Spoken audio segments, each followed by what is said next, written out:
Welcome to Road to Billions podcast, the mentality of an entrepreneur. With your host, Moise Bertrand. Hey, what's up, you guys? It is your host, Moise Bertrand, the Road to Billions podcast.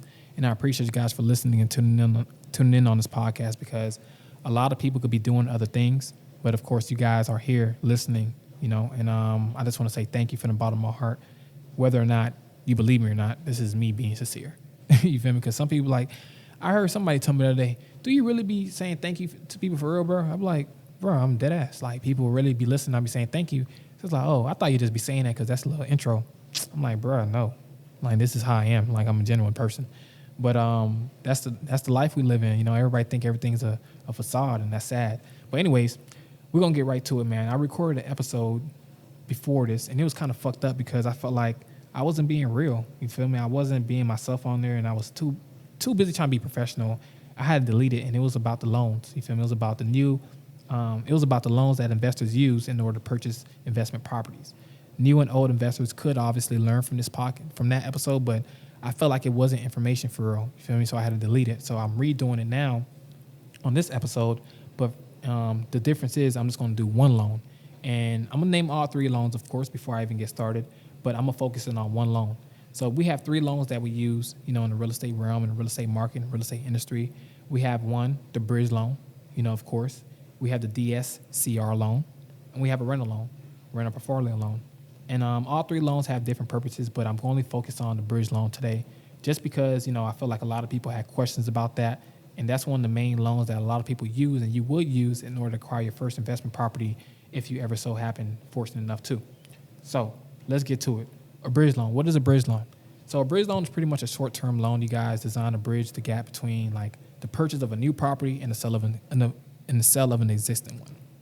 I like it because they have fairly fast closing times.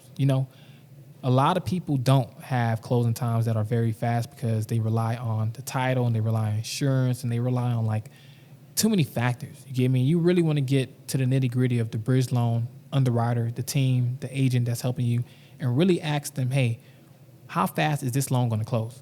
But typically they're known for closing fast, but like I said, every lender has different stipulations. Every lender has different rules. I've seen some bridge loans close as fast as 7 days. I've seen some take as long as 27 days, so everything has its reasoning. But pretty much this is the ideal loan for people who are using this to buy a time-sensitive investment property. Properties that people be like, hey, listen, bro, I got other buyers willing to buy this, but I know you have under contract. What's going on? Do we have a closing date? And, sometimes before you even purchase a property, most of the time, before you even purchase a property, you would have to put down something called an earnest money deposit, EMD, in other words. And this EMD goes towards the purchase price of the property. And what happens is this is a collateral, you feel me, a deposit on the property saying, listen, I'm really serious about this property. I'm going to buy it, and I'm going to actually go through a loan to buy it. But instead of you asking if I'm serious, I'm going to put some money down. But when I close, let this money go towards my purchase. If I don't close, you could keep it, right? But I have a certain amount of days to close, and you got to give me a closing date. So if I don't close on that date, either I request an extension if you want, or you could keep my money deposit. Sometimes they'll extend it because they're like, we're already here anyways. And sometimes people be like, nah, I'm cool, and they'll keep your deposit. So be very transparent with your lender and let them know how fast you need to close, let them know what's your closing date. And another great thing about the bridge loan is the flexibility in repayment. Generally these terms will be more flexible in terms and conditions because they're not a 30-year loan, which is locked in. You feel me? With a 1-year bridge loan, you have, and you also have a 2-year bridge loans. And I believe I've never seen a 3. I've never seen it. You feel me? I only seen 1 2 years, 12 to 24 months. And, sometimes when you get these bridge loans, you want to ask yourself, is this lender going to work with me just in case something happens?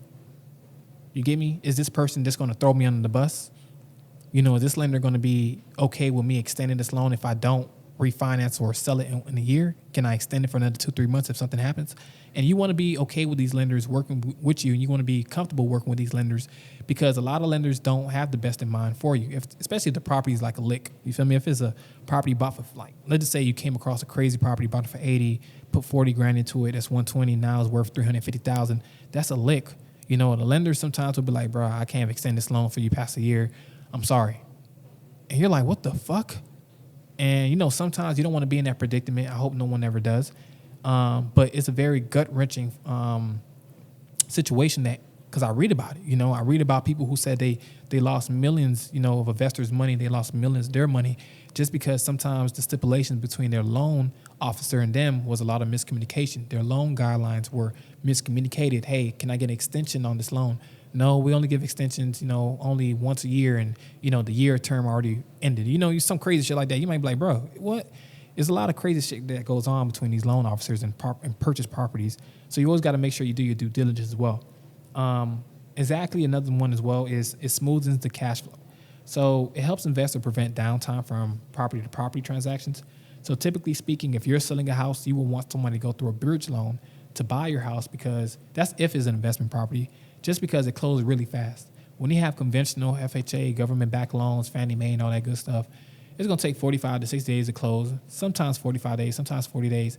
And the reason why it takes so long is because they got to go through the whole trifecta of the house, the roof, the gutters, the everything to make sure this is an actual stable house.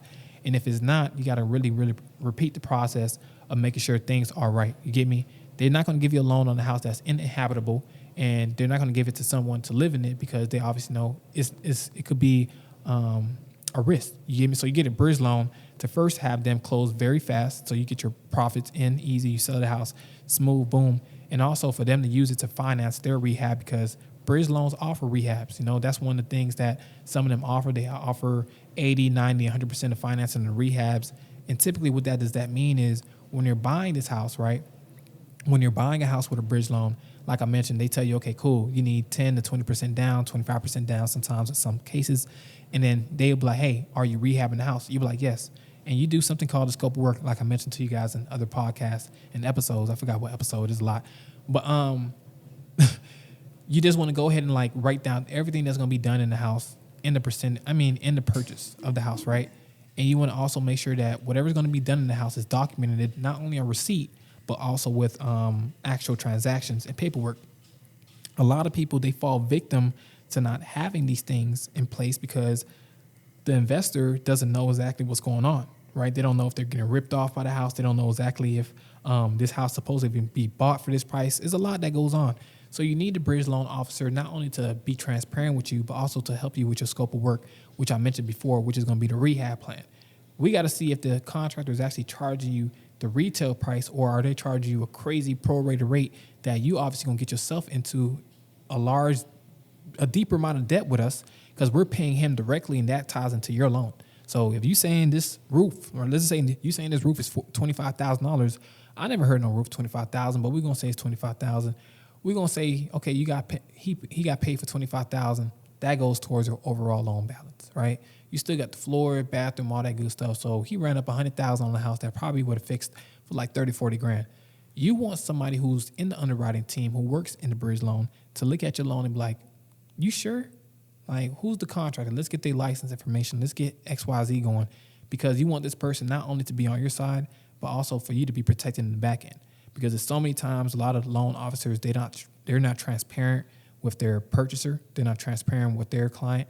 And a lot of people get into situations where they feel like they were bamboozled, you know, and I don't like for anybody to feel like they were used in any situation, because everybody has to have a fair shot at transparency. And that's why a lot of lenders, they're a lot more lenient on these properties now, because they know that a lot of people are not closing on houses easy. You know, a lot of people don't have cash, 50, 30, 40 grand. So when these lenders see, okay, cool, you can buy this house.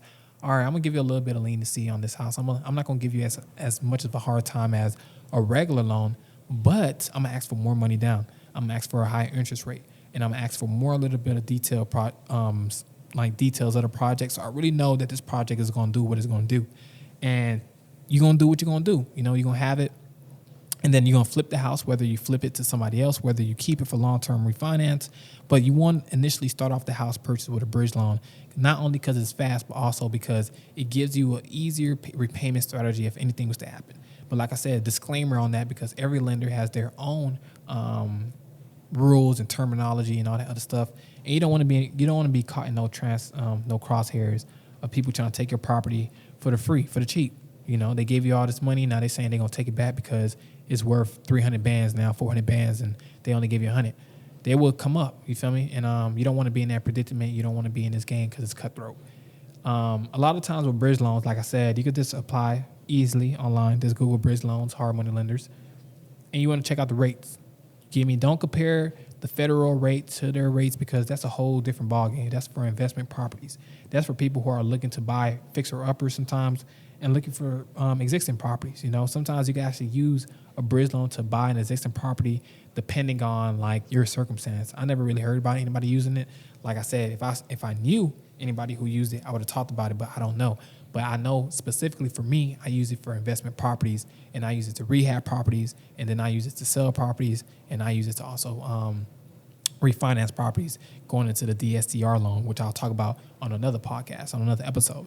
But essentially, this is going to be your starter kit. Making sure you have an LLC because some bridge loans don't loan out to LLC. Some of them don't loan out to personal. Some of them loan out to both. So you got to make sure you get the bridge loan and the information correct on whatever you're doing. You want to make sure that the property you're actually buying is actually going to be of value. It's not going to waste your time. It's not going to be a guzzler. It's not going to be something that takes away from the whole overall scope of work that you're doing. It's not going to be something that takes away from the overall money that you're making. You want it to be something that you sit back, you make enough money. It's going to cause a little bit of mechanical repairs here and there, but you don't want it to be something that's going to cause you so much headache to a point where you're just feeling like you're not there no more. You feel me? And the easier that real estate gets for you, the more you will understand you don't want to deal with things that's going to cause problems. You're going to run into problems in anything you do, but essentially you don't want to have too many problems. So, like I said, that's the bridge loan, you guys. I've seen bridge loans do really well for people. I've seen bridge loans. I never seen nobody really fuck up a bridge loan. You feel me? Like I said, every lender has their own set of rules. Every lender has their own set of guidelines. Some of them offer 60, 65, 70, 75, 80, 90% of the loan to value, of course. Some of them offer 10 to 25, even 30% based off credit, based off the house. And a lot of them just offer you whatever they feel like is what the house could probably be worth in the future and what you're going to do to it to make it that price. So do your due diligence at the end of the day. Don't let them fool you into no deals. Don't let them fool you into a bad deal. And like I said, always keep a mentor. Always do your research and always do your due diligence. So at the end of the day, I appreciate you guys for listening to Road to Billions podcast. It's been an amazing journey, and you guys take care.